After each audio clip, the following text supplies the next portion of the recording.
नमस्कार विद्यार्थी मित्रांनो, मी बाळासाहेब दैफळे बँकर्स पॉईंटच्या ऑफिशियल यूट्यूब चॅनलवरती तुमचं स्वागत करतो. बऱ्याच विद्यार्थ्यांच्या मनामध्ये शंका आहे की रिझल्ट केव्हा लागणार SBIचा. SBI क्लर्कचा रिझल्ट मेच्या लास्ट वीकमध्ये एक्सपेक्टेड होता, परंतु तो रिझल्ट लागलेला नाही आणि रिसेंटली लेह लडाखचा रिझल्ट लागला. त्याची एक्झाम लेट झाली होती, परंतु कुठलीही चिंता करण्याचं कारण नाही. ह्या वीकमध्ये किंवा नेक्स्ट वीकमध्ये रिझल्ट हा एक्सपेक्टेड आहे. दुसरी गोष्ट लक्षात ठेवा, लेह लडाखची सिंगल एक्झाम झाली होती. IBPSने काय केलं असेल, त्याचा रिझल्ट लगेच SBIकडे दिला असेल आणि एक सिंगल स्टेट असल्यामुळं जेवढी रिक्वायरमेंट होती तेवढे मुलं त्यांनी वरचे जे टॉपचे असतात ते सिलेक्ट करून इमिडिएट काय केलं की तो रिझल्ट पब्लिश केला. पण जी कॉमन एक्झाम झाली होती त्यामध्ये काय झालं होतं, मल्टिपल स्टेट असल्यामुळं IBPSने जरी रिझल्ट SBIकडे दिलेला असेल तरी तो रिझल्ट अजून आला नाही. त्याचं कारण असं आहे की त्यांना सॉर्टिंग करावी लागेल. प्रत्येक स्टेटचा कट ऑफ हा क्लरिकल लेवलला तुम्हाला सगळ्यांना माहिती आहे की वेगवेगळा असतो आणि कॅटेगरी वाईज अजून त्यामध्ये डिफरेन्शिएशन असतं. तर हे सॉर्टिंग करायला वेळ लागतो. त्यानंतर हा रिझल्ट लेट का झाला असेल तर माझा एक असा अंदाज आहे की 1 एप्रिलला SBIचा इंटरनल प्रमोशनचा रिझल्ट लागला.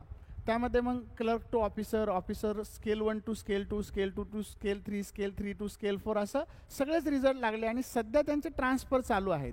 कारण 15 जूनच्या अगोदर सगळ्यांचे ट्रान्सफर होणं, 2-3 वर्षापूर्वी एक रूल आला होता की जूनच्या अगोदर सगळ्यांना ट्रान्सफर करून टाकलं की म्हणजे मुलांच्या शाळेंचा वगैरे हा विषय मिटतो.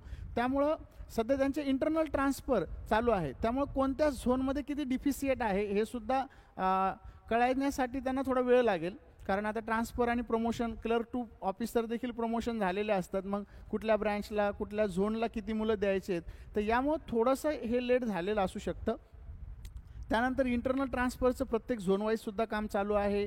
त्यानंतर त्यांचे ॲडमिन ऑफिस असतात तिथूनसुद्धा काम चालू आहे. HOवरून प्रमोशनच्या लिस्ट येत आहेत. त्याच्यामुळे HR पण कामाला लागलेले असतात आणि मग हे सर्व बिझी शेड्यूलमधून आपला क्लेरिकलचा नवीन रिझल्ट लावणं, त्यामध्ये पुन्हा स्टेटवाईज मुलं अलॉट करणं, कास्टवाईज पुन्हा हे करणं, तर थोडा वेळ त्यांना त्यामध्ये जात असणार आहे. म्हणून थोडासा हा जो रिझल्ट आपला मेच्या लास्ट वीकमध्ये जो एक्सपेक्टेड होता तो थोडासा पोस्टपोन झाला. मे बी ह्या वीकमध्ये किंवा नेक्स्ट वीकमध्ये, हेही अंदाजित आहे. याच्यामध्ये कुठले ऑफिशियल आपल्याला त्याची माहिती नाही आहे. दुसरी गोष्ट, कट ऑफ जर पाहिलं तुम्ही दरवर्षी 75 वेटिंग लिस्ट जर बघितली तर 75 ते 85च्या मध्ये असतो दरवर्षी. पण ह्यावर्षी काय झालं की जागा जास्त आहे, जवळपास 50% जागा जास्त होत्या, 8,000च्या 12,000 आणि जागा जास्त आहे. आणि दुसरी गोष्ट, करंट अफेअर्सचा जो सेकंड शिफ्ट नंतरचे जे जर आपण शिफ्ट बघितल्या तर करंट अफेअर्सचा पेपर बऱ्याच विद्यार्थ्यांना अवघड गेलेला आहे. तर मला असं वाटतं वैयक्तिक की हा जो कट ऑफ आहे ह्यावर्षी 65 ते 80च्या दरम्यान लागू शकतो. म्हणजे दरवर्षी 75च्या पुढं असतो, रेंज त्याच्यामध्येच राहील, पण कट ऑफ थोडा खाली येईल. इवन 60पर्यंत सुद्धा हा कट ऑफ येऊ शकतो जागा जास्त असल्यामुळं. आणि दुसरी गोष्ट, जो स्कोरिंग सब्जेक्ट असतो म्हणजे 10-15 मार्क्स तर आरामशीर आपल्याला करंट अफेअरमध्ये भेटतात, पण ते मार्क्स ह्या वर्षी सेकंड शिफ्टपासून पुढं थोडेसे कमी झालेले आहे, सिंगल डिजिटमध्ये असू शकतात. म्हणून 4-5 मार्काचं व्हेरिएशन त्यामध्ये येऊ शकतं.